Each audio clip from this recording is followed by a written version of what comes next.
Slice me open to count my rings. God, I don't know why I'm here. Your friends are young and quirky, but I'm just old and weird. And a bonfire crackles softly while the drunks outside all sing. And you punched me in my shoulder, but it barely even stings. Don't ask me, I wouldn't know.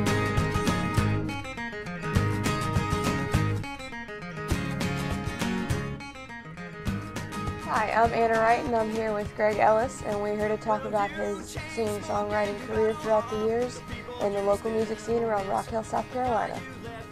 So, Greg, what have you been working on recently? You're in a band, Motel Glory?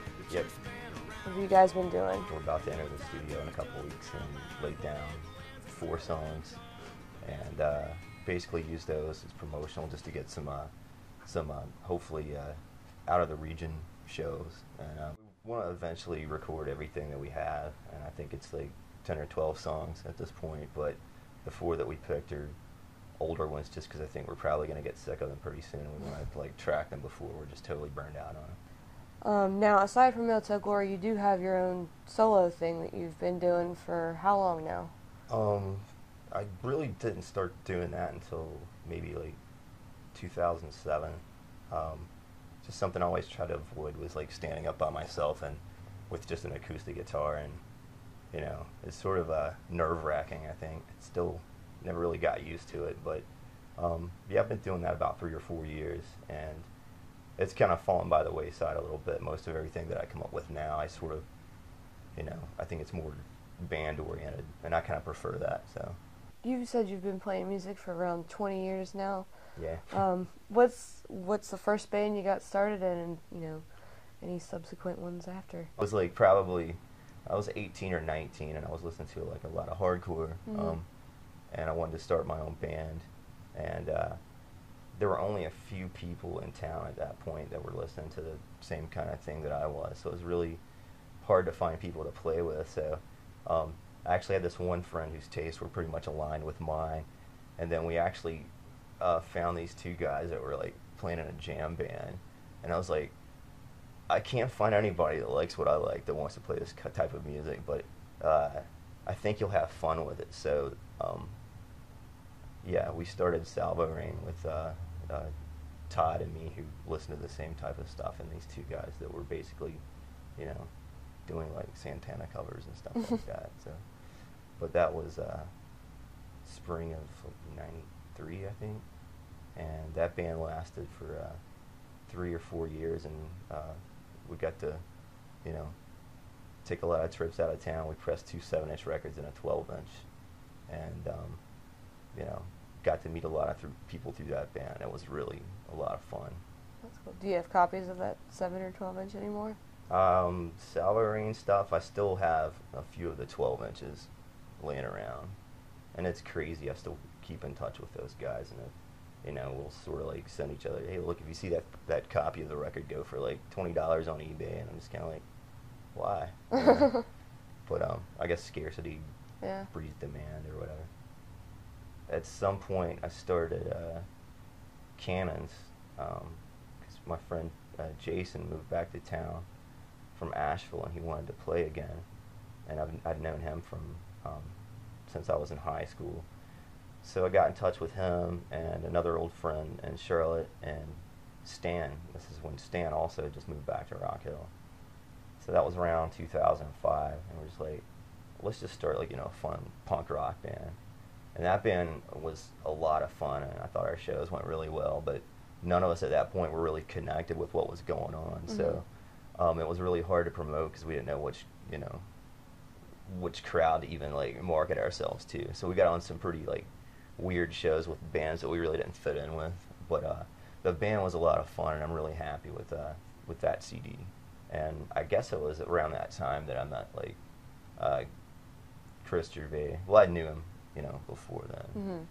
But the Canaries were still going at that point, and I think they'd been around a couple years or whatever.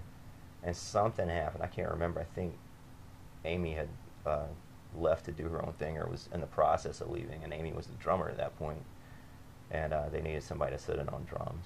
So I practiced at Jeremy Ray's old house on White Street with them one afternoon, and felt like I kind of murdered their set. Like, I didn't know any of the songs and just kind of rushed through everything, and I don't know.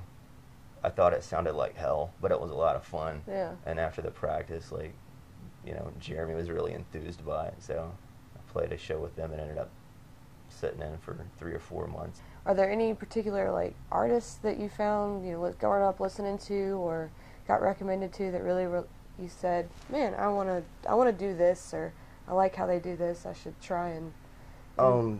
Not really any particular one artist. I mean, I listen to stuff, you know, it's just, it's everything from, like, you know, stuff from the 20s and 30s, Uncle Dave Macon, Doc Boggs, through Hank Williams, Frank Sinatra, just coming down through, you know, Beatles, Stones, everything up to, you know, Replacements, Descendants, my friends who are in bands now. It's just, you just pick a little bit of anything that, you know, that sort of lights a fire under you or whatever, but there's not any one person or whatever.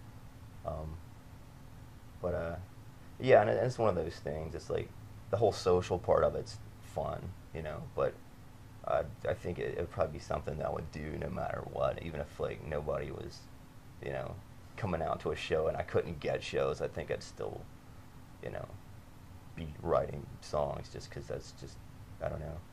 I've always gotten a kick out of that part. That's the most fun part for me. It's just like the creative part, just coming up with it, and, you know. What advice would you give up-and-coming bands, or maybe even bands that just exist now? Oh, I'm absolutely clueless. I do know, yeah, it's easier now than ever, I guess, hypothetically. Well, I mean, you got the tools, you know, there's so many, you know, free websites that any band that's been around for 2 weeks can just, you know, instantly upload some stuff that they've recorded in their garage and theoretically have a built-in audience of, you know, millions of potential people. But I don't know. I mean, the tools are all there, but maybe it's actually harder now, you know, because since it's so easy, there's so many bands, like, really, who's there to listen, you know. Yeah.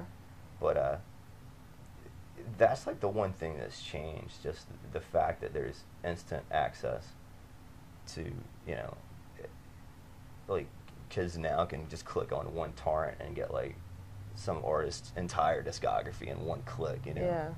Which is, it's really, you know, cool that you can do that, but I think that was part of the fun when I was coming up, like, buying records, just kind of, like, having to seek out things. And also, you know, especially in the days of vinyl, if you put on, like, a new record, like a new release, you had to pretty much give the whole thing a shot from the beginning to end, or at least from one side of the record, you know, to the end of the side. You know, you would just kind of, if something didn't hit you immediately, you'd have to listen to it. You know, it wasn't like you could just go through your playlist and I'm bored with this and then pick the next thing. It gave it more of a chance to grow on you, and I think now it's like if a song doesn't, like, rush out of the gate and have, like, a hook, it's just like, I guess, you know, the attention spans have gotten a little shorter, and I think that's just, you know, the way of things. Yeah. But as far as, you know, you mentioned that you have a bunch of recording equipment that you managed to borrow from somebody. Yeah. And Jason Broadwater. Thanks, Jason. So, but you know, as far as, like, just recording, you know, that's definitely a big thing for any band that's really trying to, you know, maintain their following or really just get one in general. Right. Do you find that it has helped you in any bands you've been in to have anything, or, like, if you know anyone that has recording stuff in their own house? Yeah, I mean, or is it just as simple to go to pay whatever much to record? I guess it really depends on what you're trying to do. I sort of, like, you know, this stuff was actually kind of forced on me. I think Jason didn't have any room to put it anywhere. It was sitting in his office, and he was like, do you want to borrow this for a while? You probably got some songs you want to record. I'm like, I don't want to mess with that. Just the idea of just, like, you know, going home and trying to figure out, like, how to do something by myself. It's just, like, I've always just, like, you know, if you're in a band, you're in a band. You play with other people or whatever. But, yeah, and sure enough, you know, I went to get it out of his office, you know, some afternoon. It's probably like 4 or 5 in the afternoon, and by, like, 8 or 9 o'clock, I had a song recorded, and then it was kind of addictive for a while.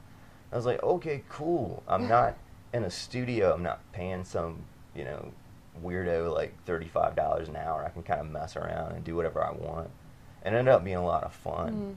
You know, it was really stupid. I would just set up a microphone and, like, you know, beat on a chair, and then that would turn into like a, you know, a percussion track for a song. So there were a lot of weird little made up sounds on that record, and, you know, I was really happy with the way it turned out, and it was cool to, like, actually record and not be on the clock or whatever. Right. But it was also a little weird, you know, because it would be like, you know, I'd have 2 or 3 beers, you know, and come home from the bar and then just start, like, you know, messing around with a song at like 2 in the morning. It's just like Sort of a Tom Waits approach to yeah, making music. Yeah, but I think it turned out pretty well. I was happy with and it was cool because, like, there were a lot of songs I didn't really want to play, like, in front of people or whatever, and I would just record them, and that was the end of it. That was just, like, you know, write and record a song and then be done with it. You know, it was just, I'd never really done that kind of thing before. Well, aside from you recording some of your stuff, do you record all of it? Have you ever gone into a studio and paid some weirdo $35 an hour? Yeah, we have. I mean, that's the only thing that I've done on my own was the solo stuff. Mm-hmm. Yeah, we've actually always worked with really good people. I mean, the only thing is you do know that that you're going to end up paying like $400 or $500 for an 8-hour block. So with a band, you just have to be set up and focused and ready to go and just kind of knock it out. Yeah, I mean, and these are all people that are engineers. I mean, I've never been in a band that's had the budget to, like, bring in a, quote, producer, unquote. Yeah. But most engineers actually sort of act as de facto producers. You know, they'll give advice after 2 or 3 hours. They can't really keep their mouths closed, you know, which has always worked out in our favor because we've always gotten really good tips. And to be fair, like, even though you pay by the hour, like, most of those guys have a sense of pride and that they want what leaves their studio to sound good. Mm-hmm. So, and especially since there's so much home recording right now, you know, they really want to get you back in. So most people will go out of their way to make it a pleasant experience. Thank you, Greg, for speaking with us today. I've been Anna Wright with the Gig Spotting Network. Please check us out for more news on filmmaking, music, and theater.